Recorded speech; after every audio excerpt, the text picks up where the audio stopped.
Quarta-feira com Copa Libertadores e disputa do título da Supercopa da Europa, tá? Análises, dicas e estatísticas para esses jogos agora aqui no Bets do Dia.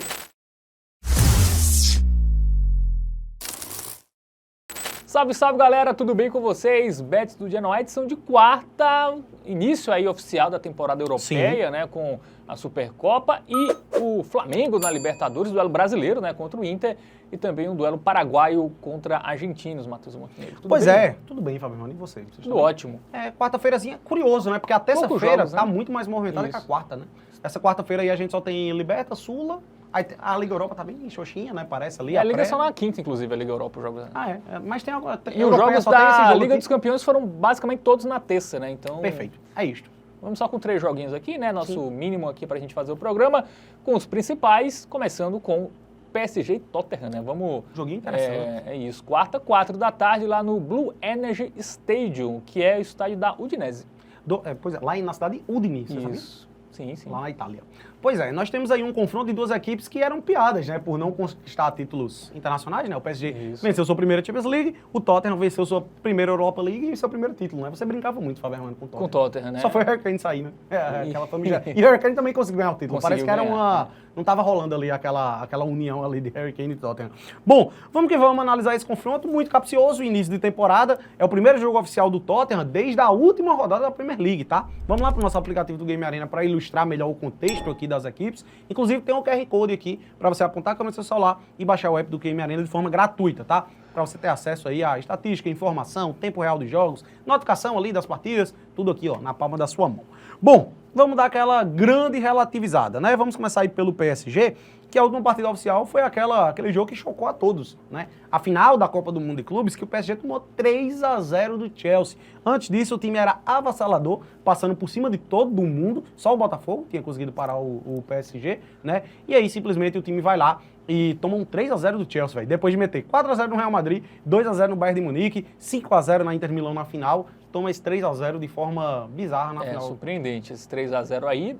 E o Tottenham, né, que já não joga um tempo, o último jogo do PSG foi no dia 13 de julho. Opa, peraí, vamos lá. Do PSG foi 13 de julho que foi a final, né? Isso, e o Tottenham, né, faz tempo, né, que não joga. Foi o Brighton, na última rodada. Ó, isso é tudo amistoso. O último jogo oficial foi 25 de maio, quase 2 meses antes do PSG. Aí pode ser positivo ou negativo, né? Porque o PSG teve uma férias mais curtas, o Tottenham, por outro lado, aí teve mais tempo. Só que, velho... A distância dos times é muito alta, muito grande. Já era muito grande em termos de elenco. Aí o Tottenham perdeu aí seu maior ídolo recente, que é Son, né? Perdeu o Son, que era o seu melhor jogador. E ainda tem um ponto que a temporada do Tottenham, por mais que tenha tido o título aí da Europa League, ela foi péssima na Premier League, velho. A gente tá falando de um Tottenham que ficou em 17º lugar na Premier League, tá? Só não dá pra dizer que o Tottenham brigou pra cair. O Brasileirão cair. Seria rebaixado. No Brasileirão seria rebaixado, né? Mas só não dá pra dizer que o Tottenham brigou pra cair, porque os 3 últimos colocados lá da Premier League, eles já tinham sido rebaixados na 20ª rodada, né? Foram 3 times que destoaram muito ali dos demais e ficaram bem abaixo. E, cara, foi inacreditável essa outra temporada do Tottenham, tá? Os amistosos aí, ele já tomou 4-0 duas Eu acho que vezes. bugou. Não, acho que foi só uma vez mesmo, tá? Acho que deu uma bugadinha aqui, né? Ó, 7 de agosto. Foi isso mesmo, foi só um. Muito bem, então tomou 4-0 do Bayern, né? 1-1 com o Newcastle, 1-1 Venceu o Arsenal. Venceu o Arsenal 1-0 e empatou com o Luton Town, né? Amistoso. Conseguiu jogar muito amistoso, né? Pois é, era o que tinha pra fazer, né? O último jogo oficial em maio, é loucura, né? Bom, vamos pro nosso momento Bet Nacional, tá? Porque apesar dessa preparação em tese melhor, né, do Tottenham, né, teve férias completa, teve amistosos, mas o PSG é basicamente o mesmo time do ano passado, né? Sim, o mesmo trabalho. Precisa entrosamento, essas coisas. Continuidade. Precisa, né? Enquanto o Tottenham vai ter que passar por mudança aí, até porque muito do jogo do Tottenham passava pelo Heung-min Son, né? Que foi lá pro futebol O estadunidense. ataque do Tottenham é o Kudus e o Richarlison, né? Assim. Comparar com Dembélé, Doué, Tem time no Brasileirão que tem ataque melhor que esse aí. Enfim, dito isto, meus queridos, obviamente a nossa Liga do Tipster vai passar mais pelo PSG, tá? Você poderia até... Cara, gols é muito arriscado, tá? Porque é uma Supercopa, é um jogo único ali. Então você pode... Cara, como é o primeiro jogo oficial aí dessa temporada das duas equipes, né? a Copa do Mundo de Clubes já pode dizer que foi fim de temporada passada. Até eu olhei as estatísticas, geralmente saem pelo menos 2 gols nessa Supercopa. Nessa Supercopa. E aí, se for pra sair 2 gols, você acha que é 1-1 ou 2-0 pro PSG? 2-0. Obviamente, a gente confia mais no PSG, né? Inclusive, a expectativa é de gols pra esse jogo. Você utilizando a linha aí do 2.5 como parâmetro, você vê que é muito mais provável sair pelo menos 3 do que sair até 2, né?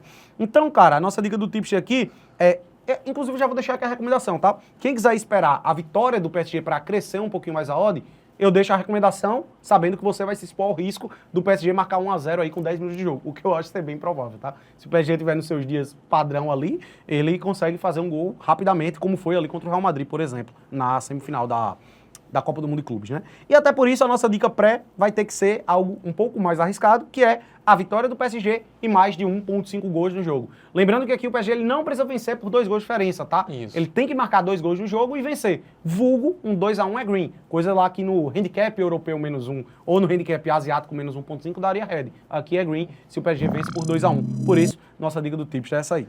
Muito bem, não tem muito o que fazer, não né? Não dá pra confiar muito do Tottenham, né? O PSG, apesar de ter tomado 3 gols do Chelsea, não tinha tomado gol, não tomou gol na final da Champions. Ele só tinha levado o gol do Botafogo, né? Na Copa do Mundo. Então, realmente, não tem muita saída essa partida. Talvez o ao vivo seja melhor para você ver esse jogo aí, até para ver como as equipes se portam e aí você fazer a sua bet. Bom, jogo bom, tanto antes como durante, é Flamengo e Inter, tá? Jogo da Libertadores. O Inter vinha numa crise, né? Conseguiu ganhar do Bragantino e aí deu uma acalmada. O jogo é quarta-feira, tá? Às 9h30 da noite no Maracanã. Pois é, nós temos aí Flamengo Internacional do lado gigante, futebol brasileiro aí nas oitavas. Jogo bom, jogo interessante aí. Pode dizer que, cara, é porque o Flamengo é líder, mas o Flamengo não tá lá essas grandes coisas também quando se espera do Flamengo, né? Tem esse ponto. O Flamengo chegou num patamar tão absurdo que primeiro foi eliminado da Copa Sul-Americana, ou da Copa do Brasil. Aí você pode dizer, mas estava com a reserva. Meu irmão, o elenco do Flamengo é muito destoante dos demais da América do Sul, eu diria. Bom, vamos lá para o nosso aplicativo do Game Arena, e a cobrança, obviamente, é muito grande do lado do Flamengo, né? Vamos ver, primeiramente, o rubro-negro carioca, que vem de vitória, 2-1 contra o Mirassol. O Mirassol até criou muito aí nesse jogo, tá? Cara, se você ver a estatística de gols esperados, a do Mirassol é muito maior que a do Flamengo, diga-se de passagem, né? Aí teve a eliminação na Copa do Brasil, jogou muito bem lá em BH, mas acabou sendo eliminado nos pênaltis, né? Venceu por 1-0, havia perdido na ida por 1-0. Aí teve 1-1 ali contra o Ceará, falha de Rossi, acabou empatando esse jogo aí. E antes disso tinha sido 1-0 a vitória pelo Brasileirão, né? Isso. Contra o Atlético Mineiro. E aí você pode, cara, 2 jogos aí que ele... quer dizer, em 3 jogos ele só conseguiu marcar 1 gol, né? Aí fez 2-1 no Mirassol. Bom, eu acho que o Flamengo pode fazer bem mais, tá? Minha análise é essa aí. Mas ainda assim, é favorito, bem favorito contra o Internacional. E eu até acredito que vai ganhar esse jogo. Até porque a gente tá falando de um Inter que vinha num momento bem ruim, venceu esse do Bragantino, mas ainda não passa tanta confiança, né, velho? O Bragantino que, na sequência alta de derrotas, né, perdeu mais um. Jogo pro Inter, o Inter nem poupou tanto, tá? Poupou alguns jogadores, mas muito pelo momento, né? Precisava dar uma resposta.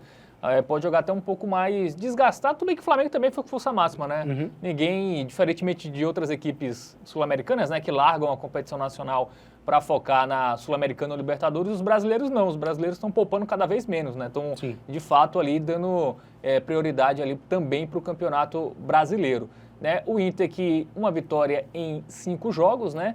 E na primeira fase foi líder, né, do grupo do Bahia. Bom a gente lembrar. Grupo da morte. O grupo da morte até deu uma rateada ali, mas conseguiu a classificação, né? Teve empate em casa com o Nacional do Uruguai, né? O 3-3, não foi o 3-3? O 3-3. Perdeu fora do Atlético Nacional, empatou com o Bahia, né? 1-1, que foi o jogo da primeira rodada. O Bahia foi até melhor, o Inter achou um gol no finzinho. Foi líder, mas também não... Ele se classificou na última rodada. Ele começa a última rodada eliminado. Foi um confronto direto, né? Ele e Bahia. Quem perdesse era eliminado. E aí ele venceu e avançou, né? Pois é. E o Flamengo, só pra gente lembrar, era um grupo bem tranquilo, né? Deportivo Táchira. Mas foi mal, né? Ficou em segundo. Sim. Deu umas vaciladas. Quase era eliminado, ganhou do Táchira de 1-0 só, jogando em casa. Que ele perdeu foi o Central Córdoba, né? Central Córdoba? Isso, 2-1. Perdeu 2-1 em casa, né? Aqui pra Argentina lá, que nem era tão tradicional. Pois é isto. Vamos lá pro nosso... Momento bet nacional, porque o favoritismo é alto do Flamengo, né? E aí, o suficiente pra gente ir na vitória? 1.5? Assim, o ideal seria tipo um dupla Flamengo e menos 3,5, né? Mas não tem odd, né? Baixa, a não gente tem pode odd. mostrar aí que não tem odd, esse seria mais seguro, né? Cara, eu tenho até um certo... É porque eu acho que o Inter vai jogar aqui pra segurar, né? Acho que vai ser um jogo de poucos gols, tá? Um acho empate... que não vai... só que os últimos jogos do Inter bateu ambas marcas nos últimos 5 do Internacional. Só que aí eu já trago o contraponto. Eu não vou confiar em um gol do Inter aqui nesse jogo. Até porque a gente tá falando de um Flamengo... O Inter não vai jogar como jogou nos Não outros vai, jogos. pois é. Acho que é uma postura diferente aí do Roger Machado nesse jogo. E por isso se torna difícil a análise dessa partida. Porque... a análise, ela não bate muito com o que a gente espera de odds ali, a leitura de gols, ela pode muito puxar pro over, mas eu acho que puxa mais pro under, como o Fábio Hermano disse. E aí essa alternativa que você trouxe, Fábio, só pra gente destacar aqui, que seria o dupla hipótese menos de 3.5 gols, que eu acho que vai dar bom essa aqui, só paga 1.4, né? E aí, velho, por todos esses fatores, pela dificuldade de análise, a aposta que eu vejo, digamos que sobrando de valor ainda, é de fato a vitória do Flamengo, tá? Por mais que eu tenha destacado esse fato aí de que o Flamengo pode fazer mais, ele tá pegando um Internacional que não tá lá essas grandes coisas. A defesa do Inter não tá boa, né? Não, deixa muito Toma a desejar. gol em todo jogo, praticamente. Tomou gol nos últimos 5. Aí você pega assim, o Inter que, em tese, vai tomar gol contra um Flamengo que não toma muito. E no Brasileirão ele tomou 2 gols em 10 jogos. Não, e assim, vamos supor o cenário que o Flamengo faz 1-0. Eu não imagino o Inter indo propor jogo pra buscar um empate, não. Eu acho que se o Inter perde por 1-0, tá ali, meio que, dá pra virar no Beira-Rio. É muito arriscado o Inter tentar sair pro jogo e acabar tomando um 2-0, né? Até porque o Flamengo é bem mais qualificado. Se você comparar ali o sistema ofensivo do Flamengo frente à defesa do Inter, cara, a gente imagina que o Flamengo vai conseguir marcar pelo menos 2 até. Então, eu acho que realmente aí acaba sendo a opção mais segura de melhor custo-benefício aí pra jogo. Muito bem, então vitória do Flamengo é a nossa dica aí pra esse jogo da Libertadores. Bom, e pra fechar tem Cerro Porteño Estudiantes, tá? Lá no Paraguai, o jogo nesta quarta às 7 da noite lá no General Pablo Rojas, jogo de ida.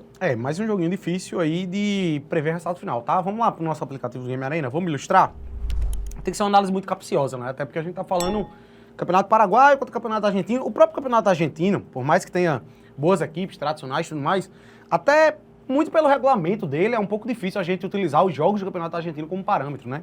Enfim, o Cerro Porteño vem aí numa sequência, cara, já são o quê? Acho que 9 jogos sem perder, né? São 3 vitórias, mais 3, é isso mesmo. São, na verdade, 8. 6 vitórias e 2 empates aí nos últimos 8 jogos pelo Campeonato Paraguaio, tá? Mas vamos trazer os joguinhos lá da Copa Libertadores, né? Ele toma 4-0 do Bolívar, dá pra gente utilizar como altitude, né? Parametrizar aí um pouquinho. Ele vence o Sport Cristal fora de casa, que era um adversário... Era um grupo fácil, tá? Com exceção do Palmeiras, os outros ali dava pra ter ido até melhor o Cerro Porteño. Ele perdeu em casa para o Palmeiras por 2-0. E aqui foi um grande vacilo dele, né? Que ele empata em casa com o Sporting Cristal. E antes disso havia perdido também para o Palmeiras por 1-0 e venceu o Bolívar por 4-2. Cara, ele foi a pior equipe classificada, né? Ele só fez 7 pontos. Tomou gol em todos os jogos, né? Tomou gol em todos os jogos, pois é. Isso. Já o Estudiantes, né? Vamos pro time argentino, né? Foi líder do grupo do Botafogo, né? 12 pontos marcados, foi bem. Isso, foi bem. Vamos pegar os jogos da Libertadores. Ele até vem bem no Campeonato Argentino, né? 3 vitórias seguidas. Ali, mas aí ele venceu o Carabobo, aí perdeu do Botafogo. Cara, perdeu o Botafogo, mas fazendo 2, né? Tem esse ponto. Ele fez 2 no Carabobo, 2 no Botafogo, 3-0 fora de casa, na Universidade de Chile. Ganhou do Botafogo, de 1-0 em casa. Aqui foi o grande vacilo, mas ele ainda deixa seu golzinho, né? Pelo menos. E venceu o Carabobo fora por 2-0. A gente tá falando aí de um confronto que foi o pior classificado, que foi o Cerro Porteño, com apenas 7 pontos, né? Num grupo ali que, como eu disse, cara, é porque o Bolívar fora é difícil, tá? Eu acho que dá pra dar essa relativizada. E o Palmeiras, óbvio, era muito difícil também. Mas ainda assim, ele só, 2 vitórias e um empate é pouco pra um time que se classifica pra mata-mata de Copa Libertadores, né? Contra o Estudiantes, que fez uma grande primeira fase contra o atual campeão, que marcou gol em todos os jogos. Então, eu acho que temos aí uma puxada aí pra essa análise. Bom, vamos então agora pro nosso momento Bet Nacional. Na tela, né, odds aí relativamente próximas, né? Um favoritismo leve do Cerro Porteño. Fato caro. Mas aí a gente viu as estatísticas, Matheus Montenegro. Um time que tomou gol em todos os jogos da primeira fase contra um time que marcou em todos os jogos da primeira fase. Cara, a gente tá falando do Cerro Porteño que ele só fez 7 pontos, né?